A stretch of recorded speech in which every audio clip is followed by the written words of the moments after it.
Okay guys, we're back trying to adjust our monitor bezel here to get it to line up a little better. Here on the bottom I have flipped this bezel 180 degrees because there's slightly more plastic between this part and this than there is on that end. This is maybe an inch shorter, and so instead of trying to make up that gap on the bottom, which is so much, I just flipped it around. It'll be more like half as much. So you see we're showing a good bit of the black on the monitor. This thing's already getting dusty again because I have been working in here and stuff.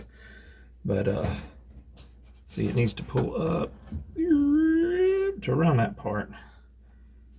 Kind of hard to get it all to adjust out. But if you do that and you get on top, you see just barely starting to see it on top. So we want just a happy medium. We don't care if a little bit's showing or not. We just don't want it to be too uneven, because we can always adjust a good bit out with the adjustments on the back of the monitor. But see, you see that leaves us with a little gap down here. Whoop. And there's that chunk that's missing. You won't even see it. Like I say, the art on the other bezel that covers everything, the plexiglass will cover that. But we need maybe almost an inch to be made up for right there. And I was looking for all kind of ways to do it with some type of bracket. And then I got to looking and I had a big piece of foam.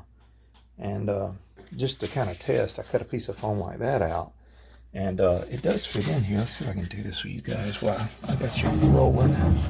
I'm just going to set it down here temporarily. Let's see. See that little piece of foam there? It makes up the distance pretty good. If you look, we look good on the bottom. Look up top, and you're seeing a good little bit of that mask at the top of the CRT. And we want to come down some. We want to, like if I'm pulling down it right now, I'm squeezing it into this foam. It looks like it goes down to about the right point. But that means this stuff is a little too thick. I'm smooshing it down. I let go, and it kind of comes up. But see, we really got to mash this to get to that mask line on the CRT. I'm mashing the heck out of it, and see, you're just now starting to see the reveal. So I'd say about a third of this stuff, if we could get rid of that thickness, would be good. And what was neat about it, I'm like, oh cool, this is put together from glued sections. I don't know if you can tell, but there's 3 glued sections. And I've had luck in the past with this type of foam just tearing the sections apart, but this kind of stuff, or at least this piece, is not having that. I started tearing it, and I mean, it just comes apart in chunks. It would not release, you know, in a good fashion. So what I'm going to have to do is get a utility knife and score down to about where there's 2/3 of the thickness left. But we're going to leave the whole piece to put up here. And once we score down to about, you know, we're going to make a crevice about 1/3 of this thickness. This will actually sit down in there, and it should be about the right depth. But we wanted a bigger piece. That was just a test piece. So we got this huge honking piece out and cut a chunk out. And here was the chunk we cut out. And I just did it real quick, and I didn't keep it nice and even on each end, and it turns out it's still just a little too short as far as from up to down, and need to make it about 1/4 inch to 1/2 inch, maybe about 1/2 inch taller up and down. And I think maybe out and back I probably need another 1/2 inch, because we want to go across the whole thing if we can, to keep this bezel from, like, you know, cocking left or cocking right. If it was too small a piece in the middle like this is, it is possible you move this around that it's going to kind of cock sideways. It ain't going to cock much because the width is almost perfect to the inside dimensions of the cabinet. But anyway, we're going to line this up just like we were doing to cut our plastic bezel, and we're going to get it just the right width we want. We're going to run a razor knife, because that's enough to cut through that.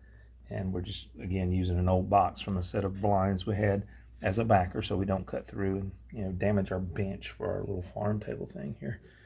And see if we can't cut that all the way down to the right width, and then we'll chop off what we need to make it fit the 22 and I think 1/4 inches on the inside cut out there. And it's hilarious too. I cut this out, and then I seen some printing on this, and it says bottom and all this other stuff. But what's neat is once we put it up here, it may look like it actually is supposed to be in there if anybody ever took it apart, because it says bottom, and it's at the bottom of the monitor shroud or bezel.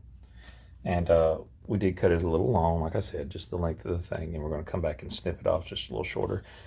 It wasn't quite this nice where the edge was. I come back and cleaned it up a little because my utility knife blade actually was just not quite long enough at its full extension to go through the whole thing. It went through all but, I'd say, 1/8 of an inch, and I had to come back on the other side and back cut it. And once I did that, it had some little tiny strands. You can see some of them. I had to come back with some scissors and just clean it up some. But, you know, like I say, it's just all little tiny details, and you don't have to have things perfect. This will never be seen once the cabinet's completely done. But we're going to cut off this end here, not only because it's the pointy end, but if we cut this end off, it kind of centers the word bottom in the middle a little bit. I'm sure we could calculate it and center it perfectly if we wanted to, but we don't want to have to cut both ends. So this end's squared. We're going to measure across. We'll just cut this end off and we'll slide it in there and see if it spaces us out pretty good. And like I say, what I'm going to have to do is once this whole piece is cut, I'm going to come back with the utility knife and calculate a place that I can make a slit in this foam that will allow the bezel to go down into this foam about 1/3 the thickness. And that should leave us with the proper distance to keep the top and the bottom almost exactly at the same much in the place it's going to end up going.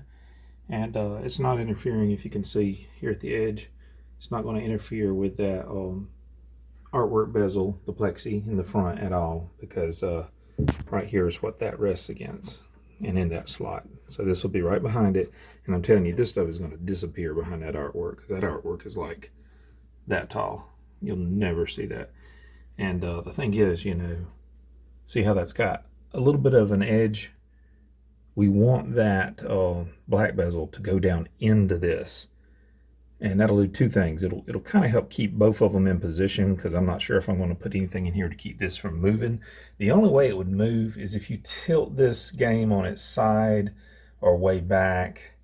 And I'm aware that this is in here like this. So, I mean, I could always come up here and, you know, stick a little double-sided sticky tape in each corner, or piece of, you know, adhesive back Velcro or something like that. Which I don't like stuff like that. Stuff like that seems so temporary to me. I like to put permanent stuff in something like this. But, you know, that's why I was a little bit like, oh, I don't want to put this piece of foam in there, you know. But, you know, it's like, it's not intrusive. It's not like, oh, put a giant bracket on here. Excuse me. But I think it's going to work out good. And it's something I've got ready. And, you know, I look through my brackets and different stuff, and I'm just like, well, the only way to attach this to a bracket or something is to run screw holes through it. And I'm like, well, don't want to put any extra screw holes in there I don't need. So I think this will work. And we'll just take a pen or a permanent marker, and we'll follow the edge of this down through there just to put a line on our foam, because, you know, there's some imperfections in both the foam and the black bezel there, because it has a slight warp to it. All that plastic does tend to warp over years' time and stuff. And we'll run, you know, either a pen or a Sharpie down through there or something on the back side of this just to make us a line. And then we'll come back with the utility knife and try to score down into it. Yeah, guys, you know, I'd say between a quarter inch and a half. And it worked out fine. You can see the imperfections in that black bezel, though. Do you see how we got so much distance between the top and the line there? And we just use like a super fine Sharpie. It's almost like a pen, but it is a permanent marker. And see, we're real close up here. And I made sure it was sitting nice and even against the CRT. So I don't think it's an imperfection in the way we cut the foam. I think it's just the warpage of the black bezel. And it's going to be fine, you know, because, I mean, see, it's sitting up here exactly like it was before I took the piece of foam out. And it just means that over here, see, it's really touching the surface of the CRT. But it just, this side over here just kind of warps. It's got a slight bow in it.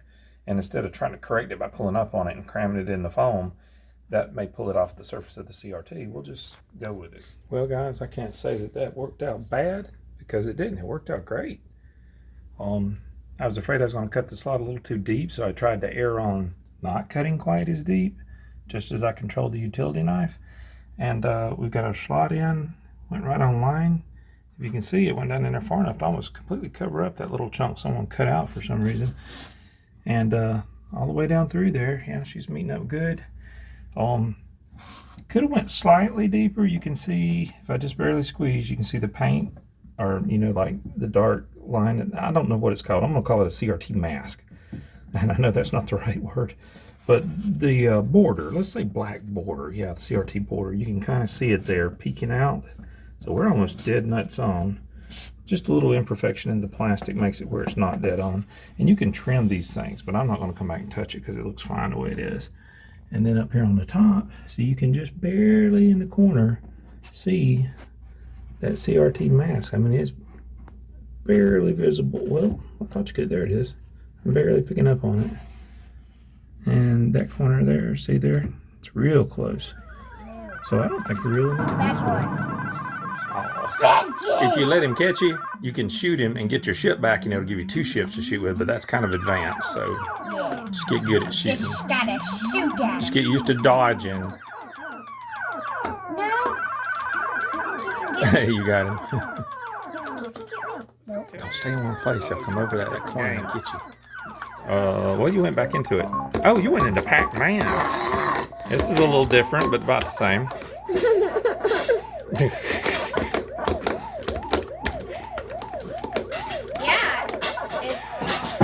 Eat dice. There you go. Oh, you almost got away.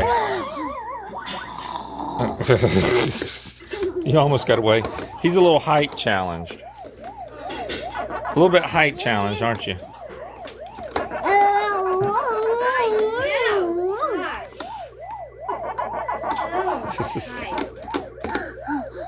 Are you standing all the way up? I think you might have to replace the buttons too.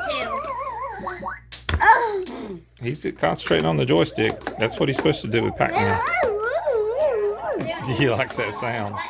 Did you hear that? I couldn't tell you hardly anything about Galaga 3, dude. I started up enough to learn that it played. You could go forward and backwards just like you can side to side a little bit. But I really haven't played it much.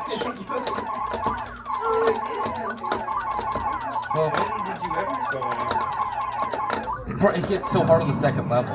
I don't think I made it past 1 level on here when I tried it. I only played it once or twice. That's my very first time playing it. So, yeah, we wanted to do challenges on this thing. It would probably be a pretty good one to play challenges on because I absolutely don't know anything. That was probably a factory score. Yeah, I'll try it.